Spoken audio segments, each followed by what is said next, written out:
United States of America and to the republic for which it stands, one nation, under God, indivisible, with liberty and justice for all. Thank you. Please take the roll. Councilmember Cooper. Here. Mayor Pro Tem Beaton. Here. Mayor Zielinski. Here. Councilmember Goodspeed. Here. Councilmember Szymanski. Here. Councilmember Grabowski. Here. Councilmember Pontiac. Here. City Manager. Here. City Attorney. Here. DPW Director. Here. Public Safety Director. Here. City Engineer. Here. Thank you. Public hearings, we have none. Citizens' comments on agenda-related items. Do we have any citizens who'd like to comment on tonight's agenda items? Seeing none, moving to the consent agenda. All items marked with an asterisk are on the consent agenda and considered by the city manager to be routine matters. Prior to approval of the consent agenda, any member of council may have an item from the consent agenda removed and taken up during the regular portion of the meeting. Consent agenda items include approval of minutes, payroll, invoices, notification regarding next work session, consideration of an annual Victorian Sleigh Bell Parade and Old Christmas Weekend. At this time, council could take action to approve the consent agenda as presented. I would like to have approval of minutes removed from the consent agenda because I feel strongly about the pot or marijuana thing, and I do not want to approve. I want to approve just the approval of minutes.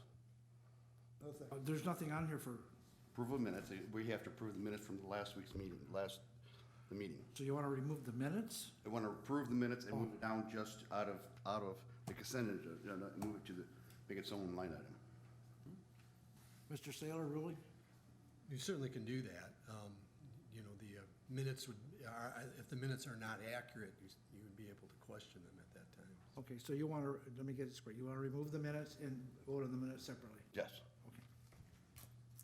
Okay, by removing the minutes, do I have a motion to approve what's left on the consent agenda? I'll make that motion. I'll second. I have a motion and a second. Any discussion? Please take the roll. Councilmember Grabowski. Yes. Councilmember Goodspeed. Yes. Mayor Pro Tem Beaton. Yes. Councilmember Pontiac. Yes. Councilmember Szymanski. Yes. Mayor Zielinski. Yes. Councilmember Cooper. Yes. Motion approved. At this time, I'll entertain a motion to approve the minutes Of of October. the last meeting.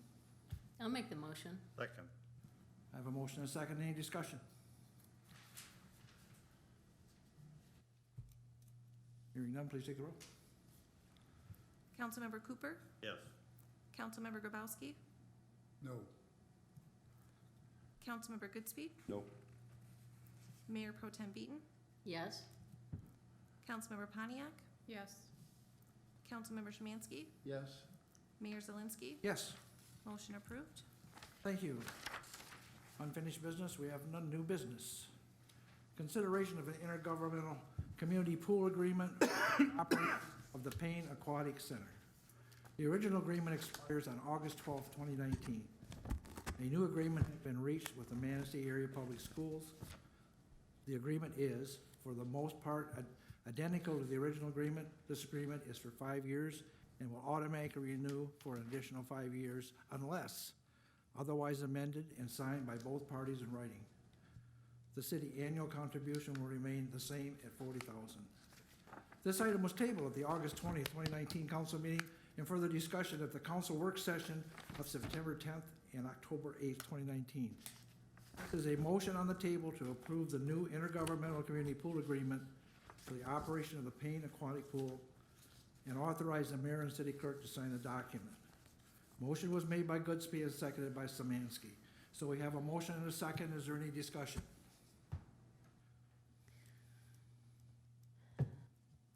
I would just like to say that the community pool is an amazingly positive asset and resource for the city of Manistee. And I think that $40,000 is a very, very reasonable fee for the city, especially with the value and the returns that the city gets for that investment. Is there any other discussion? Yeah, I don't think anybody was arguing the 40,000. We were arguing that nobody's collecting the money, There's a whole list of what I read in, or what we had on the letters about what wasn't being done there. And I wanted to see the corrections made that before we agree to anything. Now we've agreed to 5 years, which doesn't change much with $40,000. But we're still giving the same money and nobody's overseeing this thing. I mean, we just had a complaint not too long ago about it, 2 kids that got kicked out of a pool that was open to people to swim. I mean, come on, who's governing this thing?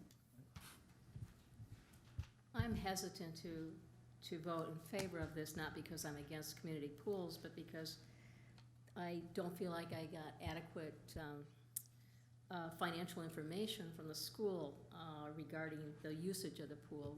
We did get a total of the number of visits by city residents over a 5-year period, but I would have liked to have seen at least a bar graph showing whether there was an increase or a decline over the last 5 years. So that is a little bit of a sticking point with me. The other thing that troubles me is the $30 million bond proposal that's happening in May. I kind of want to see what's going to happen with that. I would be more than happy to extend this for another year, but I'm not sure I could commit to 5 years at this point. Dad, did you get any response for the complaints, how they are fixing that? Well, we have not established a process yet with the schools. You know, that's an item to be discussed, you know, after this is an agreement, you know. But they've, you know, you heard him speak at the last meeting. You know, they don't have a problem with communicating back to the council and to the city how they address a particular complaint. But, you know, I heard Howard said that they do have a process for investigating any complaints that come in. It seemed like where it's lacking is communicating back to the city or the individual person that complained what the resolution was. And so and Howard admitted that we need to work on that communication. So that's something that I can deal with the school administration on and really fine tune that reporting process.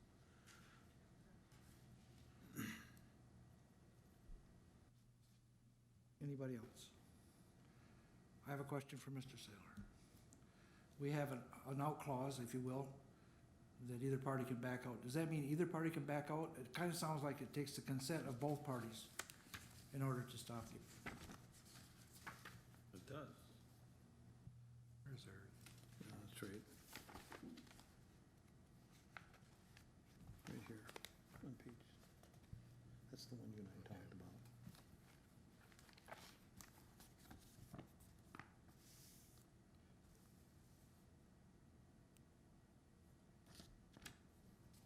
Are you talking about number 11? I don't see it here. I'm just kind of going from memory. It's on page 2. well, that's the term of the agreement, and that doesn't permit back out of either party without the parties agreeing to that in writing. So if we're not satisfied, let's say in a year we're not satisfied, things aren't being changed, things aren't happening the way we think it should be done, we have no way out of this agreement.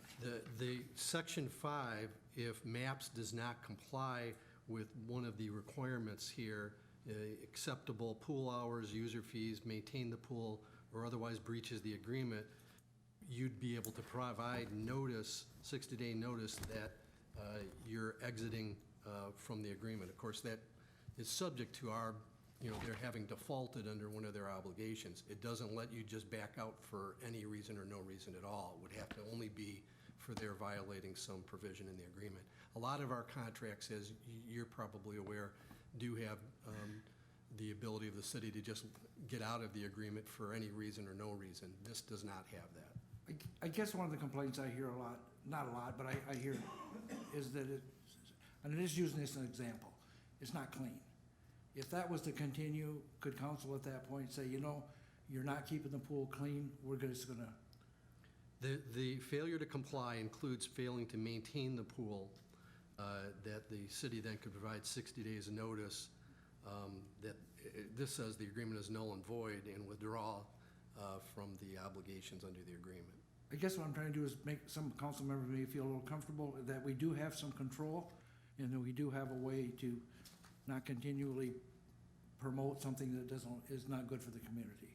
in a community pool, that we do have a way of controlling that. Is that true or not? Yeah, if there's a default on the school's part as far as maintaining the pool or these other issues that are addressed in Section 5, the city would be able to exit the agreement. So the issue as far as grievances, if that's not followed through, And I don't know if that's within here. It talks about otherwise breach the agreement, but I don't know if addressing grievances is a specific provision in the agreement. I don't recall seeing that. So I don't know that that one standing alone would be a basis to exit the agreement. If you, I was going to just interject, if you look on page 2, letter B, operations, it says responsible for all operations of the pool, including but not limited to management. You know, I guess if the council isn't happy with the way it's managed, that would be one of the conditions of the agreement, correct? Arguably, that would be, if it wasn't managed according to what your expectations are, that could be a default in the agreement. Right. And I think one could argue broadly that management and, you know, whether they're collecting the user fees, whether they have adequate staffing, you know, are they addressing complaints? Those are all, in my mind, management functions, and one could make an argument that council would have some control over that. so if I understand the process correctly, if we receive a grievance or a complaint, that would go through you, you would follow up and then respond back to the Yep. council as a whole as to the outcome of that Yep. response. Exactly. So we maintain control there. Yeah, we just assure that the complaints are getting addressed. Okay. Anybody have anything else? Seeing none, please take the roll. Councilmember Szymanski. Yes. Mayor Zelinski. Yes. Councilmember Grabowski.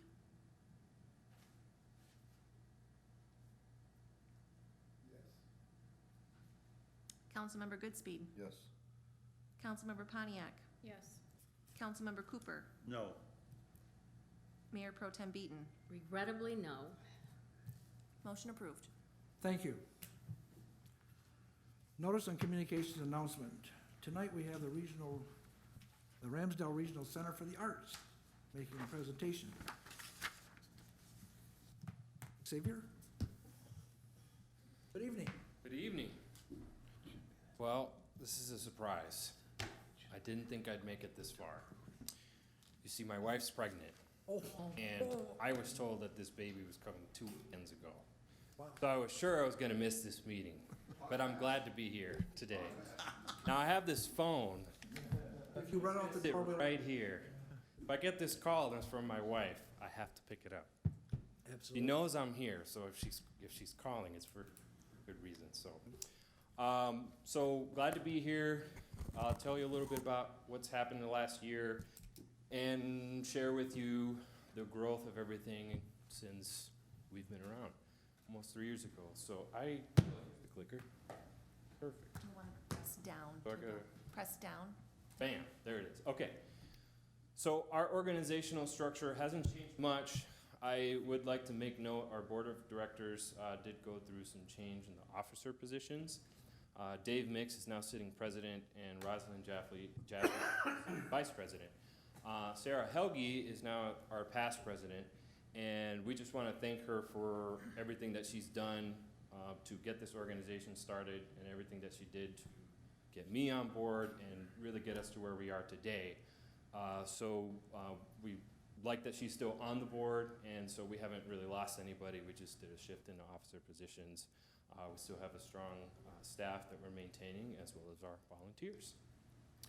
Our building usage in terms of users hasn't changed. We're still engaging the community with the Manistee Civic Players, Conservatory of Dance. Ingrid Bond still teaching her classes there. We have wedding and event rentals to happen there. And increased performances through the RRCA. We're seeing a lot more attraction for the tours as well, especially during Sleigh Bell last year. That was really popular for tourists. And our visual arts component at the Ramsdale is really on the rise after the transformation that Hardy Hall went through. And I'll show you a little bit more about that later. just to talk about a couple of new initiatives. We launched an escape room during spring break, which is a very popular activity. It's a way for us to attract a younger audience and really serving as an entry point for people who may not have come to the Ramsdell. Maybe going to a concert is not the appealing thing to visit the Ramsdell, but something like this that's fun that they can do with friends and family is. And we've seen a lot of results from this. We've seen people just be more interested in what's going on in the Ramsdell to becoming volunteers, then becoming patrons, and then becoming donors. So it's a very popular activity for tourists, which is part of the reason we did it, and then goes in line with using the facility to its maximum potential. Family Opera Days is a new initiative we launched in conjunction with the Met Opera Series. And it's a class that we offer to kids that they can come and do artwork and learn about a different culture that's associated with the Met Opera playing that day. And after they're done, they can watch a little bit of the opera if they want with their parents, or then go home. But just another way to engage young kids. And right now, there's elements of art going on, and it's going on for the rest of this month on Tuesday evening, and it's led by our board member, Bill Hattendorf, who's a visual artist, and he's teaching the fundamentals of art.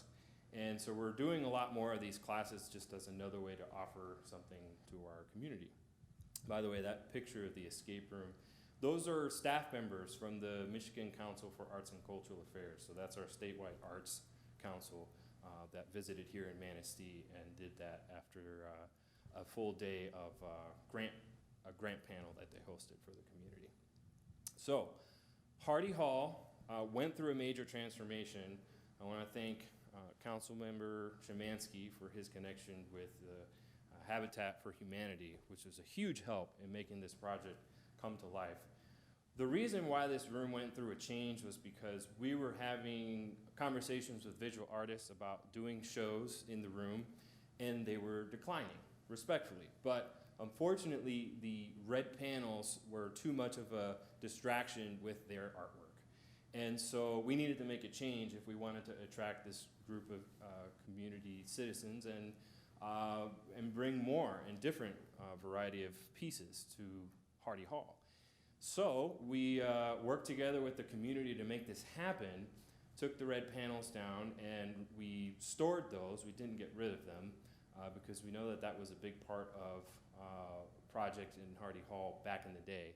So we still have those red panels, and essentially we built new framing, added plywood and drywall, and now the room is white, and those art pieces, as you can see on the bottom right, they pop. And that's what the visual artists wanted to see. So now we're getting a lot of interest from our community of artists to come do shows. And right now there's a touring art exhibit happening at the Ramsdell. So we're not only just attracting locals, but we're attracting regional artists as well. So that's a pretty tremendous change. If you haven't been in that room, we certainly encourage you to check it out. Our presenting series is also growing in diversity and in frequency.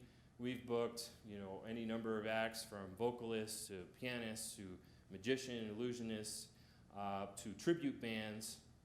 And it's been really interesting to see how this plays with our community and what we see people coming to shows for. And a lot of these are also collaborations. Like on the bottom left, that's Terry Barber, a countertenor, which means he has a wide range and he can sing a lot of the Freddie Mercury music. And basically we did that as a collaboration with the Michigan Legacy Art Park. It was a fundraiser function for both organizations celebrating natural resources and the arts, which is one of our assets based on our results from the Rising Tide survey. And the magician illusionist that we had was really fun. We had, I'll show you a picture later, we had a morning show. We had 500 kids from Manistee County schools come to the Ramsdell. We had a packed house, and then we had an evening show for the general public. That was a lot of fun. Brought the McCartney years back. They were here in 2016, so another 400 people came to that. So it was very, very popular series, and it's growing in variety. So just to give you a quick snapshot of the ticket sales. Now this is not inclusive of anything from community events like the Festival of Trees or any of the Manistee Civic Players shows or Conservatory of Dance. These are just representative of the ticket sales we sell directly through My North Tickets. So you can see that there's an upward trend of ticket sales since 2015. We weren't active in 2015, but once we got on board and I got hired in 2017, we're continuing to see more and more tickets being sold. And that again has to do with the frequency of shows and the diverse programming that we offer. Now that is a quality set. And this was a set that was built on the Ramsdale Theater stage this past summer. It was for a comedy, Larry Shue's The Foreigner. And the person who built that lives here in Manistee. His name's Mick Mikula. He's our theater technician. So we built this set. We had a great one weekend run of this show. It was really sad to see that set go after one weekend. But it's representative of the type of quality production that we like to put together for our community. And it's a great segue into talking about promoting local talent, and that we have a lot of that here. And a lot of the shows that we do promote local talent. So the Meet Our Piano event was a presentation of this brand new piano that was donated to the Ramsdale. And we had local artists performing. We had Carrie Selby, myself. We had regional artists as far south as Muskegon, all the way to Petoskey as a part of that. Karen Curlee, who did a tribute to Cole Porter, returned for the third time, and we sold half the house for that. And again, we had myself, Jamie Bernard, who's an artist from Onekama. We had his nephew come from Indianapolis. We had Paul Earhart, who's from Pierport, and he also teaches at the University of Colorado. So a great representation of our local artists and talent. The biennial performance of The Nutcracker, that's directed by Ingrid Bond, and we co-produced this past December of 2018, brings together the studios from around the region to Manistee for this event. And it was a fantastic event. We ran it for 2 weekends, actually. Normally it's one weekend, but we had a weekend in between Thanksgiving and Sleigh Bell weekend, so it kind of worked out for us. And we sold over 1,800 tickets for those shows, which was great.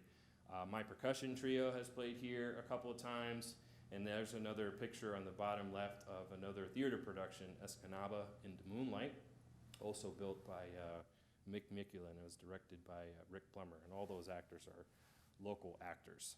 Along those lines of promoting local talent, now we're also talking about collaboration. That's really important to what we do.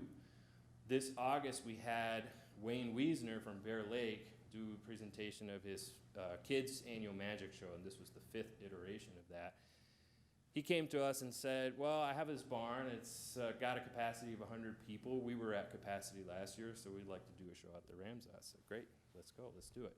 So we had 2 performances that day, and we had 300 people come to the show.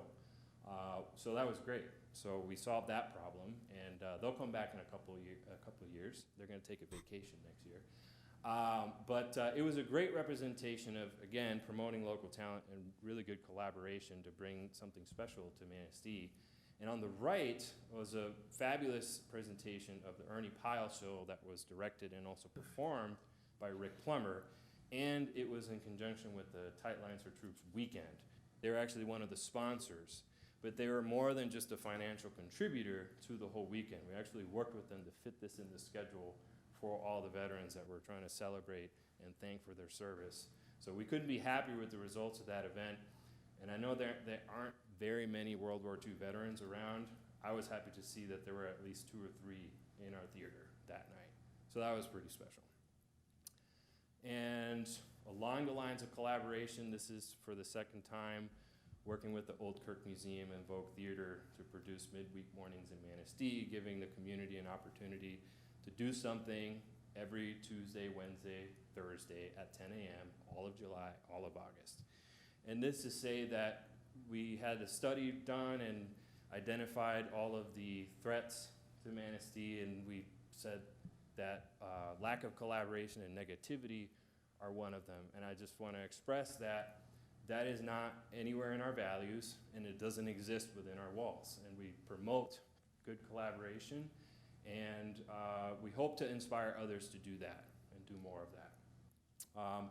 Opening the doors to different community groups, a variety of them. We love having Casman Academy, and their graduation ceremony happens there every year. Laura Ortiz, who's on our staff, was elected president for the Rotary Group, Manistee Rotary Group. And she brought that group back to the Ramsdale. At one point, the Rotary used to own the Ramsdale, and then they weren't meeting as much, so we like to have those meetings at the Ramsdale. That's pretty cool. Michigan Council for Arts and Cultural Affairs, our statewide arts council, coming from Lansing all the way over here to hold meetings. They're actually going to be here holding one of the regular meetings in April, and on the same day of a performance. So we like seeing more of that. Today we had the Manistee County Community Foundation funder holder meeting. So this is really great progress. Here's a shot from that a couple of weeks ago with the Bill Blagg, the magician illusionist, for his morning show. So we had Manistee County schools there, 500, and this is them raising their hand to get picked to be a volunteer on stage.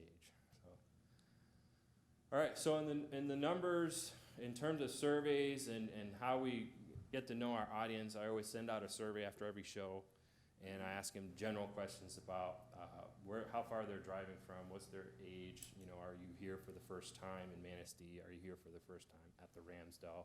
It's always good to know those things so that we start calculating the impact that we're making to the local economy and the local community. So from this, almost a third of the audience is, driving more than, 30 miles away, which is impressive. And it's not just the name acts. It's not just the Ed Asner and the Jeff Daniels. I mean, they're coming for different shows that, maybe aren't as popular. So it's becoming increasingly more normal for people to think we're going to go to Manistee for entertainment, and in addition to wherever else they're going. This being an aging community, we certainly expected to see a large number of 50-plus members in our audience. And we think that if we can introduce a little bit more family programming, like the Magic of Bill Blagg was a really good general show that I think anybody could enjoy. We're going to start to see more results with engaging younger people. The escape room's another great example of that, of younger people wanting to do something fun like that. So we hope to increase participation of the younger crowd. And this is particularly important because this question about did you visit a restaurant, because it shows the economic impact that our programming is making to Manistee.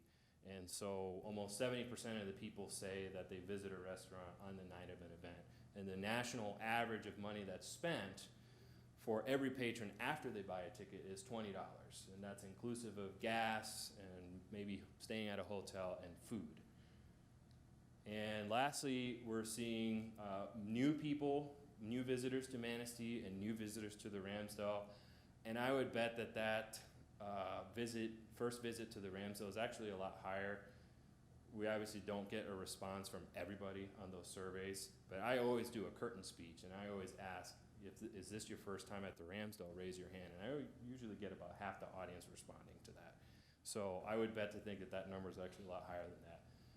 First time visiting Manistee, that might be right, I'm not sure, but out of all of our ticketers, 5% maybe respond to the surveys, and that's pretty typical. So on the finances, we're showing a lot of growth on revenue and expenses, and obviously, getting better and better every year. Also, as part of our agreement and trying to work with you, trying to reduce the appropriation to the Ramsdale. Now, that appropriation at this point is purely just for helping maintain the building and the utilities. And we'd like to maintain that at the $50,000 level, which is where we're at right now for fiscal year 20, to continue on that track. And as a sign of good faith, we're obviously doing a lot more aggressive fundraising and programming and bringing in more revenue to the building. At the end of fiscal year 19, we did end up with a loss of $25,000, but that was because of capital improvements and investments to the city asset. That included the piano, which was paid for by a donor, so it showed on both revenue expenses, the new digital soundboard, which was partially supported by a grant from the Manistee County Community Foundation Limitless Fund, the new digital sign that's used to promote our events, and the Hardy Hall renovation. So the total investment to the city asset was about $93,000. We don't expect or plan to spend that amount of money this year. We're actually looking toward getting some grants to help support a lot of the later capital improvements. And we're seeking some support from the MEDC and the Community Block Development Grant to help us secure some funds to do a survey of the building, working with the architects that were working with us in the 1990. They're named is Quinn Evans. And then I really identify all of the capital needs and maintenance that that building requires, and then get more grant money to do that work. On this end, we're showing support increasing from sponsorships, donations, and grants. Where in fiscal year 2017, we had no sponsorships or grants to the Ramsdale Regional Center for the Arts, and now we have over 40,000. And that will continue to increase and trend upward. And the big red block is also donations, which is also increasing. So we like seeing that. There's a lot of support for what we do, and we hope to continue to see that. We ended at 130,000 donations in fiscal year 19. And here's a snapshot of our local business sponsors that have supported our programming for 2019. So we're going to continue on this path.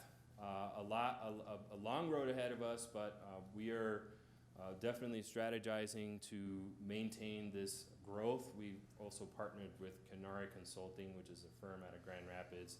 They're helping us acquire a lot of those local, regional, and national grants. Keep on going where we're at. So before I sign off, just want to let you know you have a rat card in front of you, upcoming events to the Ramsdale. October 25th is the culmination of the art exhibit that's in Hardy Hall right now. All the artwork that you see in that room is going to get projected behind the musicians and will come to life and will start moving. So it's a multimedia concert experience. Partnership with West Shore with their performing arts series and their Humankind series to the intersection of Cuba and Michigan, and we're going to have that representation through music at the Ramsdale Theater. I know the Vogue's got something going on right now for Humankind series. Right after the Sleigh Bell Parade, we have Lathal Sadi, who's NBC's The Voice favorite and Ann Arbor favorite, totally great musician, and opening for that will be Onekama native cousin Curtis with his awesome harmonica playing. And of course, don't forget New Year's Eve and the Met Opera. It's our second time doing the New Year's Eve party. It was a big hit last year. And the Met Opera, just one quick note about that, is Traverse City Opera House, or not Opera House, the State Theater actually stopped showing the Met Opera and they canceled that program. So last week for the opening of the Met Opera, we had a lot more people from Traverse City come out to that. So we're seeing those people make the trek down to Manistee, which is great. Great for us. And one last thing to leave you with is this really amazing art exhibit's coming during Sleigh Bell as well. And it's with a group that put together the Art Snake this summer in Onekama. And all those names that you see there are going to be represented in Hardy Hall for Snow Snake Show. And they will each represent 3 or 4 pieces and a small snapshot of that. So we hope you can come out to that. We'll have people walking up to the ballroom for Festival of Trees, and we'll have people coming in Hardy Hall for great artwork. Should be lots of fun. So I'll take any questions if you have them. I got a question. Yes. What's been the most exciting element of the job since you've been here? I guess just seeing people from here who've lived here a long time coming up to me and just telling me how they haven't seen anything like this at the Ramsdale. And that could be anything. That's stuff that happens on stage or Hardy Hall or the escape room. People are surprised in a good way, and they're very happy about the change. And I like receiving that feedback. So if it works for the community, it works for me. It makes me happy. How has it been with the liquor license? Oh, yeah. Well, it's been almost 1 year since we got that. Really well for us. It has helped increase the sales for a lot of the weddings, obviously, and then giving us that flexibility of doing it for every one of our events. So it's been a learning process as well. We didn't realize that we needed a food license as well. So when they heard about it on the paper, they called me and said, "You need a food license now." And so we're working through that and getting the proper kitchen equipment to get up to code. But so far, you know, the revenue has been promising, and we expect to see some good numbers for this year. Now, do you offer liquor sales at every show? No, like for example, when the Conservatory of Dance is there, they're not comfortable with that, so we don't push it on them. Well, I was surprised. I went to the kids' magic show. Yeah. You were selling liquor. Right. And Well, not for the morning show. no. But yes, the evening show, we expect that there'll be adults and, you know, they might get a glass of wine or something. But part of the liquor license, there comes a responsibility of obviously keeping a watchful eye, and you have to get certified. So I'm certified now, and the rest of the staff is, and that way we can monitor the crowd that way. So all of our volunteers who are serving drinks are supposed to make sure that they don't overserve. So that's That's good to hear. but yeah, that's built into the process as well. Staff, I know you have a lot of volunteers. Yes. How many paid staff do you have now? Well, we have 2 salaried employees, myself and Laura. And we have Mick, who's on a contractor basis as a theater technician. So he's just helping us with technical support during events. Doug Savela is still there doing custodial services. And Steve Carey will occasionally jump in as a site manager during events. So do we need more staff? Yes. Are we gonna get there? Yes. But I would say that right now, the change of having Laura salaried was a big help for the organization. When you say more staff, where are they gonna work? What are they gonna do? Wanna hire? Well, as the organization grows and the demand for more fundraising grows, we're gonna need somebody to help with a lot of the fundraising aspects and business sponsorship and business development. So in that sense, grant writing, things of that nature. And it can also very well be a lot of the logistical matters. So booking a show isn't as simple as just calling and saying, "I want your show." There's a lot of communication that goes back and forth. When you're trying to book a season of 10 to 20 different acts, it can get pretty challenging to manage all of those logistics. So right now Mick does a bare minimum job for a technical director, but I could see that job expanding as well, especially because you have to maintain that equipment that you're using. Anybody else? If I could, I'd just like to say that I think that you and the board and the team that you've developed are amazing. I've watched some of the work firsthand, like Mick. He's definitely an artist in his own right. Yeah. And again, the rest of your staff does a superb job. And I wish my stock performance would look something like your ticket sales. And again, also just commend you with the fact that you've gone from $40,000 to $130,000 on donations. That speaks a lot about the value that Ramsdale has to the community, that they're willing to say thank you and support with their dollars as well as their attendance at events. So I think you've done a great job. Thank you. Appreciate that. I'm kind of like overwhelmed, not overwhelmed, I'm just kind of really impressed. I remember back what it used to be. I was involved in that, and what it is today, and it's impressive. Sarah, thank you very much for all your time and all your dedication over this time to get this to where it's at today. You're not going on vacation or anything, are you? Nope. Okay. He's got back room. Still be around. Making trouble. Anybody have anything else? One question. We're nearing the end of 2019. Do you think you'll surpass your 2018 ticket sales by the end of the year? Yeah. We still have a few more shows ahead of us. So yeah, absolutely. Okay, that's good to know. Yeah. Thanks. Yeah. Yep. Thank you very much. Thank you. Appreciate it. Okay, concerns and comments. This is a time opportunity for citizens to comment on municipal services, activities, or areas of citizen or city involvement. Citizens in attendance may be recognized by the mayor for comments, limited to 5 minutes. Letters submitted to council will not be read. Anybody would like to comment on municipal services tonight? Nobody's jumping up, seeing none. Officials and staff, Mr. Taylor. Only thing, just want to remind council that I'm going to go on an extended vacation, leaving at noon tomorrow, and won't be back to work until, I think it's November 4th on a Monday. So if you need anything immediately, Ed is your go-to person, and as usual, I'll be monitoring my emails, and I've got my cell phone if you need to get a hold of me. So, but I think you'll be well served by our staff. They're great. Mr. Taylor. Nothing, Honor, thank you. City clerk. Yes, just wanted to give an update. On Friday of last week, we began accepting applications for the marijuana permits. We brought in 4 medical provisioning center applications and 6 recreational retail. We did not receive any from microbusiness.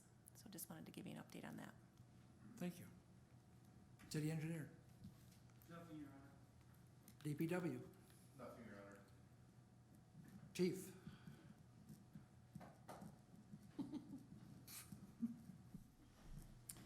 Just a couple comments. I don't think the city manager knows that Ed has already authorized Jean Day for every day since when the city manager's gone. I drew the line at shorts. Just like to point out, the other day I was going down River Street and happened upon a small accident where a young female came out of Hokinson's and ran over a small lift gate and got herself caught up on the item. Came out, but there was already somebody there taking care of business and helping her out, and that was Larry Fenner from the DPW. It was nice to see that. He stopped, gave her a hand, got that thing detached. I think all too often those little things go unnoticed, but I always, as you all know, like to let you know those things that our public works and our city police and fire are doing. So it was nice that he gave her a hand. So thank you. Thank you. Did I miss anybody? I don't think so. Ms. Pontiac. I just had a question, I don't know who it would be for, but I've had, people come up to me and see if we're doing the trick or treating downtown. Does anybody know that for the kids? I don't know. DDA. The DDA would be the only ones possibly organizing. I haven't heard of anything. Okay. I know that the Alice is doing the whatever. Bruises. Yeah, but I didn't know if there was gonna be trick or treating, so if anybody gets wind of that, I would like to know so I can answer people. I will look into it. And it would be a shame if we didn't, because that's been a really popular thing for the kids. Mr. Kowalski. I see we have a work session for November 26th, so hope nobody forgets it. Why is it on the, yeah, I was gonna ask that. Why was it on the 26th instead of the? Because of the election, things got moved back, meetings got moved back. And I think I'm correct in saying that the charter requires an organizational meeting on a certain day of the month, yeah, Day after yeah. So, at 7:30, not 7:30. yeah, so that's why November's always a little different. Okay, wait a minute. Sorry to interrupt. No, go ahead. You're fine. When's the actual council meeting? If the election's on Tuesday, The council meeting's on Wednesday. Wednesday. The and then 6th. Organizational. Meeting would be at the next one. On the 12th. No, I think it was, no, it would be on the, 15th, the 5th. the election's the 5th, so that our next meeting would be the 19th. No, we have, the organizational meeting is 12th? the 12th. Okay. Stand correct. Make sure you got that straightened out, didn't you? Ready to get out of here? Yeah, one more meeting. Mr. Semansky. Nothing for the group. Mr. Cooper. Mayor Pro Tem.